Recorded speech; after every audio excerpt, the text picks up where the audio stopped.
Why is Pink Street in Lisbon pink? This isn't the dry history of local authority planning consent that you might expect from me.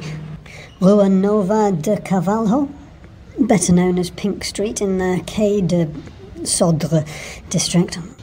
Quai de Sodre perhaps tells you more about its traditional or historic use as a street of gambling dens and brothels and prostitution, met by local criminals and sailors. Lisbon's most central red light district, right up to 2011. Some of the main bars have reinvented themselves in a slightly more conservative and colourful way.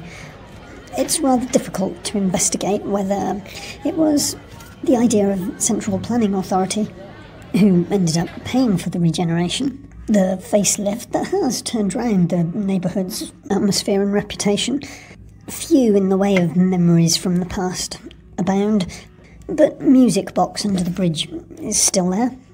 Much more socially acceptable type of nightclub than the similar nightclub under a bridge off the town square much further up the main access through Lisbon Central.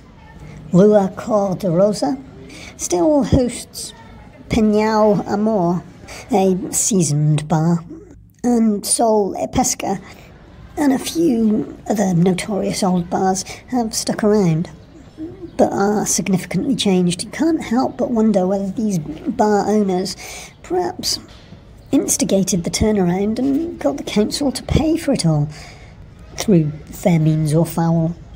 The owners of such type of bars often use the most nefarious methods. If you're wanting to visit places where 10 or 15 years ago you would have only visited in a much more clandestine way, you would have, I would. The buildings of Pink Street haven't really changed a whole lot. It's quite a superficial window dressing of cheering it up, and I even felt like it hasn't really been cleaned. Certainly not yet cleansed of its taint. But before this modern era, and certainly through Salazar's long dictatorship, and even far back into the era of the monarchy, forested areas like Montes Claros or Park Silva Porto, these were gardens and public spaces known and frequented by similar people. Mata Trafaria, you may be interested in visiting, that had a similar reputation for people seeking densely forested areas to practice acts that severely offend morals and good customs. Tapada de Ajuda, as well as the botanical gardens, had to be under police surveillance once police were invented.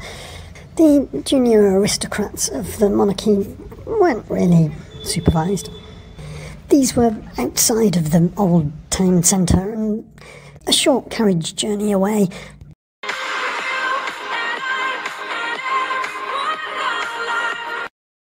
Just round the corner from Pink Street in Lisbon, there's Time Out Market. Perhaps it's not, perhaps it's like the London sightseeing buses, but I always thought Time Out was a London What's On magazine, though the name would suggest it's American, and actually, thinking about it, you have Time Outs in basketball. Time Out Market is very popular.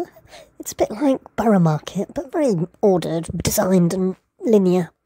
So popular, tables have become long lines of linear benches where, hey, perhaps you get to meet people. And wagamamas have done it. You just sort of blank the people next to you like you've got blinkers on. You go and get your food from the stalls or around the great big huge hall, and go and try and find your people that you're with and go and sit down and eat. There is something of a pressure to eat quickly so that you can be considerate for the other people that want to go there. But yes, the food's good. All the types of things are all in one place. Yes, you can get it anywhere else, probably cheaper. But it's just too popular for its own good, and I don't know if it counts as trendy and fashionable, really. It's just hugely popular. Crowds of all age groups, quite honestly. I felt quite uncomfortable there. You feel like a commodity yourself.